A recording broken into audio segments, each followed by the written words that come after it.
Hi everyone, it's Miss Stefan. Here is your vocabulary for Unit 3. As always, please make sure that you have this chart to record your vocabulary words. If you do not, go ahead and pause this video now and come see me and I will give you one. Or if you are at home doing this, you can download one off of Canvas. Alright, let's go ahead and get started. Your first word this week is adversary. Adversary is a noun and it means an enemy or an opponent.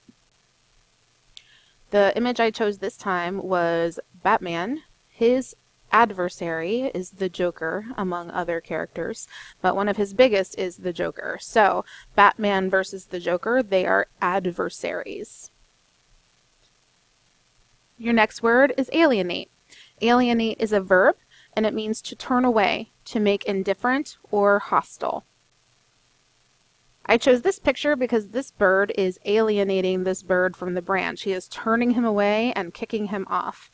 One way that I always remember this word is if you saw an alien, you would probably turn away from the alien and go the opposite direction. You would probably make him indifferent or hostile toward you by not wanting anything to do with him.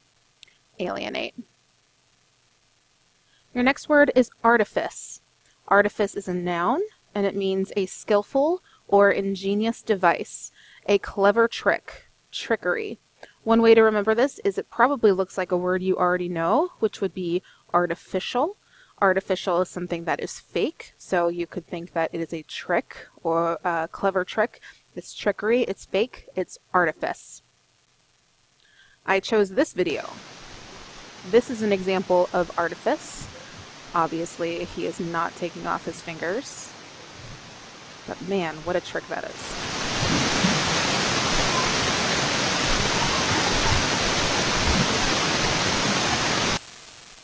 Artifice.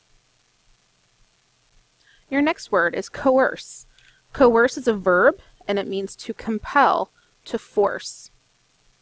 I chose this because it reminded me, first of all, of the geese of Boone County, and this man is coercing the geese with a piece of bread. He is compelling them to follow him. He is forcing them by pretty much bribing them with bread. A goose cannot say no to bread. Coerce. Your next word is craven. Craven is an adjective, and it means cowardly. The cowardly lion in The Wizard of Oz is craven. He is cowardly. He is afraid of everything. He is craven. Next word, culinary. It's an adjective. It means of or related to cooking or the kitchen. You may have heard of this in terms of going to culinary school. Cincinnati State has a great culinary program, meaning that you would go and study to become an executive chef. I chose this picture because it's of or related to cooking. One of my favorite shows is Chopped on the Food Network. It stresses me out, but it is a culinary program. It is about cooking. Your next word is delete. Delete is a verb. It means to erase, to wipe out. If you do not know the word delete, we got some problems. But you may know it from deleting an app off of your phone. Deleting it completely takes away the app icon and it takes away all of its data from your phone. Delete. Wipe away. Your next word is demise. Demise is a noun. It means a death, especially of a person in a lofty position. That means that it's a person in a high rank or they are famous. They're sometimes royalty or politically famous. Just recently, we had the 20th anniversary of the demise of Princess Diana. This is a picture from her funeral in September of 1997. Her death was considered a demise because she was someone in a high position. She was a member of the royal family, so therefore her death was considered a demise. Exhilarate. Exhilarate is a verb. It means to enliven, cheer, give spirit, or liveliness to. Exhilarate. One way that you can remember this is XEX also begins the word excite. So to excite, to enliven, to cheer, exhilarate. Cheerleaders, their job is to exhilarate the crowd at football games and basketball games and any other really sports game. All right, they are there to cheer on their team and to enliven the fans to cheer on their team. Exhilarate. Your next word is fallow. Fallow is an adjective, and it means plowed but not seeded, inactive. This is a picture of a fallow field. Pretty soon, if you drive through the state of Indiana, as soon as corn husking season is over, you will see a lot of fallow fields. So they will harvest the corn, and before they start seeding again for next season, it will remain fallow. It will be unseeded but plowed and ready for the new harvest. Your next word is harass. Harass is a verb. It means to disturb, worry, to trouble by repeated attacks, to harass. You may have heard this in terms of sexual harassment or physical harassment. It is a crime to harass people in certain respects. To overly worry and trouble them by repeated attacks, it is illegal. There are laws against harassment. So this is this is a clip from The Simpsons in which Bart Simpson constantly harasses Moe the bartender at Moe's Tavern by calling him repeatedly and asking for names that Moe then has to ask for.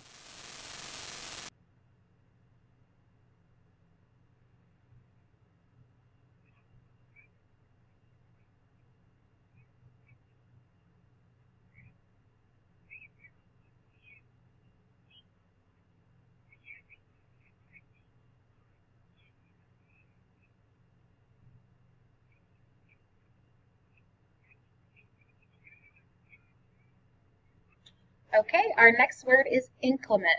Inclement is an adjective, and it means stormy or harsh. You have probably seen this in some of your favorite tweets or messages or text messages from Dr. Poe or Boone County Schools or Mr. Schlattman when they tell you that due to inclement weather, all Boone County schools are closed. So that means stormy or harsh weather. In our case, we mean usually snowy weather, except for that one time we had a tornado weather.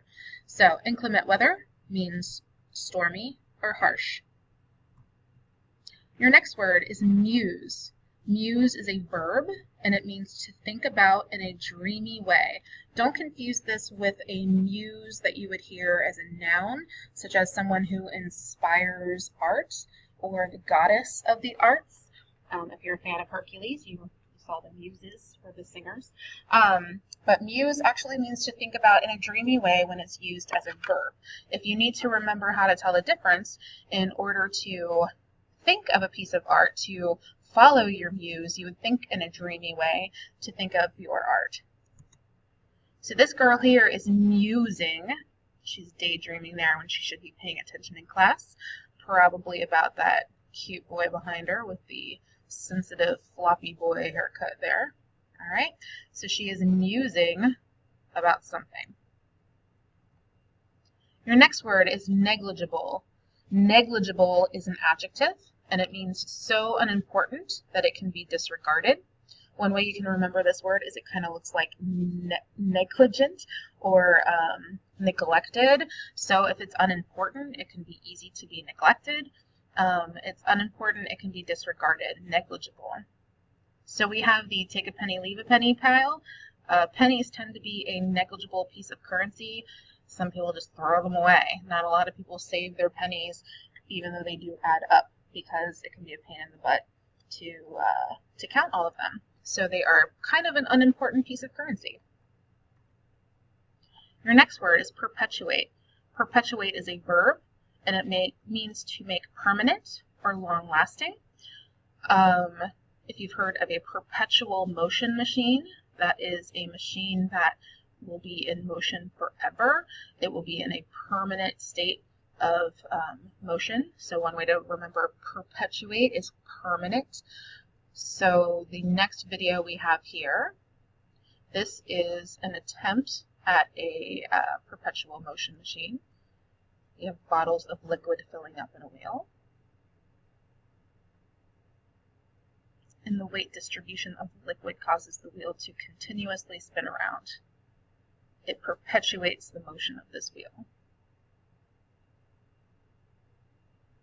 That's kind of hypnotizing. You are getting very sleepy. Oh, never mind.